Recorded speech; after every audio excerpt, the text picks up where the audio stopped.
ವಿರಾಮದ ನಂತರ ಜಾತಕ ಫಲ ಕಾರ್ಯಕ್ರಮಕ್ಕೆ ಮತ್ತೊಮ್ಮೆ ಸ್ವಾಗತ. ಶಾಸ್ತ್ರಿಗಳ ಇನ್ನುಳಿದ ರಾಶಿಗಳ ಫಲಾಫಲ ಇವತ್ತು ಯಾವ ರೀತಿಯಾಗಿದೆ? ಇನ್ನು ತುಲಾರಾಶಿಯವರಿಗೆ ವೃತ್ತಿಯಲ್ಲಿ ವಿಪರೀತವಾದ ಪರಿಶ್ರಮ ಸೂಚಿಸ್ತಾ ಇದೆ. ಹೆಚ್ಚಿನ ಕೆಲಸದ ಹೊರೆ ಅಂತೀವಲ್ಲ ಆ ರೀತಿಯಲ್ಲಿ, ಅಥವಾ ಕೆಲಸದ ನಿಮಿತ್ತ ದೂರ ಪ್ರಯಾಣವನ್ನು ಸೂಚಿಸ್ತಾ ಇದೆ. ಇದನ್ನು ಗಮನಿಸ್ಕೊಳ್ಬೇಕು. ಇನ್ನು ಇದರ ಹೊರತಾಗಿ ನಿಮಗೆ ದಿವಸ ಕಿಬ್ಬೊಟ್ಟೆ ಭಾಗ ಇದೆಯಲ್ಲ, ಹೊಟ್ಟೆ ಕೆಳಗೆ ಅಲ್ಲಿ ತುಂಬ ತೊಂದರೆ, ನೋವು ಈ ಥರದ್ದೆಲ್ಲ ಸೂಚಿಸ್ತಾ ಇದೆ. ಜೊತೆಗೆ ಸಾಲದ ಸುಳಿಗೆ ಸಿಕ್ಕಾಕೊಳ್ಳೋ ಸಾಧ್ಯತೆ ಇದೆ. ಇನ್ಯಾರ್ದೋ ಶ್ಯೂರಿಟಿಗೆ ನೀವು ಬಲಿಯಾಗಿಬಿಡೋ ಸಾಧ್ಯತೆ. ಹುಷಾರಾಗಿರಿ ಈ ದಿವಸ, ಅಂಥದ್ದೊಂದು ಲಕ್ಷಣ ಇದೆ.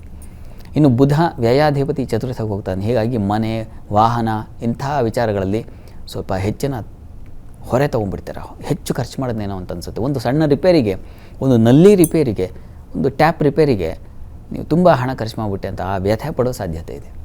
ಇದಕ್ಕೇನು ಮಹಾಲಕ್ಷ್ಮಿ ಪ್ರಾರ್ಥನೆ ಮಾಡಿಕೊಳ್ಳಿ.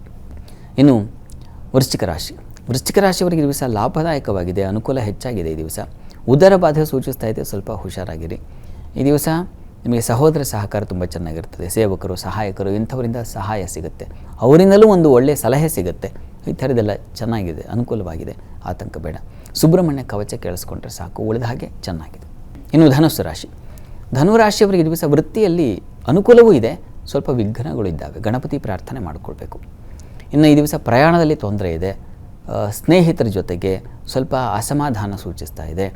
ಬಂಧುಗಳ ಜೊತೆಗೆ ಜಗಳ, ವೈಷಮ್ಯ ಇಂಥದ್ದು ಸೂಚಿಸ್ತಾ ಇದೆ. ಆದರೆ ಮಾತಿನ ಕೌಶಲ್ಯದಿಂದ ಪಾರಾಗ್ಬಿಡ್ತೀರ.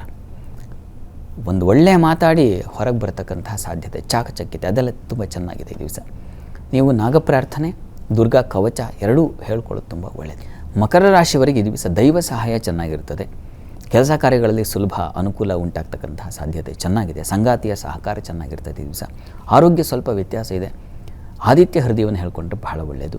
ಈ ದಿವಸ ಸಹೋದರಲ್ಲಿ, ಸೇವಕರಲ್ಲಿ ಅವರ ಒಂದು ವರ್ತನೆ ನಿಮಗೆ ಭಯ ತರೋ ಸಾಧ್ಯತೆ ಕೂಡ ಇದೆ. ಈಶ್ವರನ ಆರಾಧನೆ ಮಾಡಿ. ಇನ್ನು ಕುಂಭರಾಶಿಯವರಿಗೆ ಒಂದು ಆಹಾರ ವ್ಯತ್ಯಾಸ, ಹಣಕಾಸಿನ ತೊಂದರೆ ಸೂಚಿಸ್ತಾ ಇದೆ.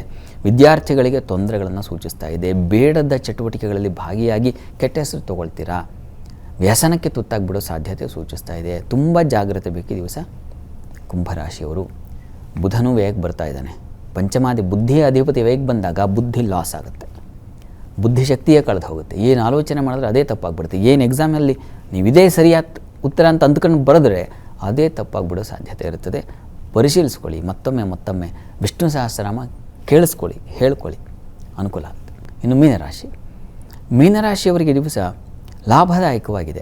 ಬಂಧುಗಳಿಂದ, ಮಿತ್ರರಿಂದ ತುಂಬ ಸಹಾಯ ಇದೆ. ಈ ದಿವಸ ಪ್ರಯಾಣದಲ್ಲಿ ಸೌಖ್ಯತೆ, ಲಾಭ, ಒಂದು ಜರ್ನಿ ಒಂದು ವಿಶೇಷವಾದ ಲಾಭವನ್ನೇ ತಂದು ಕೊಟ್ಬಿಡುತ್ತೆ.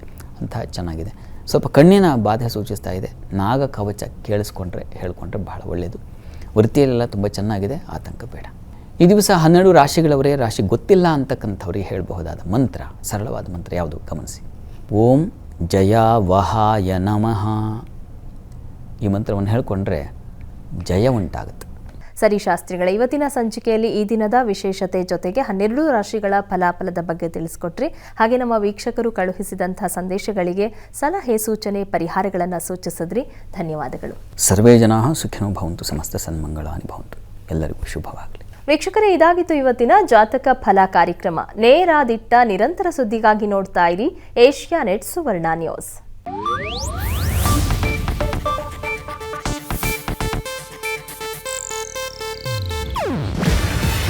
ಇದು ಏಷ್ಯಾನೆಟ್ ನ್ಯೂಸ್ ನೆಟ್ವರ್ಕ್ ಪ್ರಸ್ತುತಿ. ನೀವು ನೋಡ್ತಿದ್ದೀರಾ ಏಷ್ಯಾನೆಟ್ ಸುವರ್ಣ ನ್ಯೂಸ್.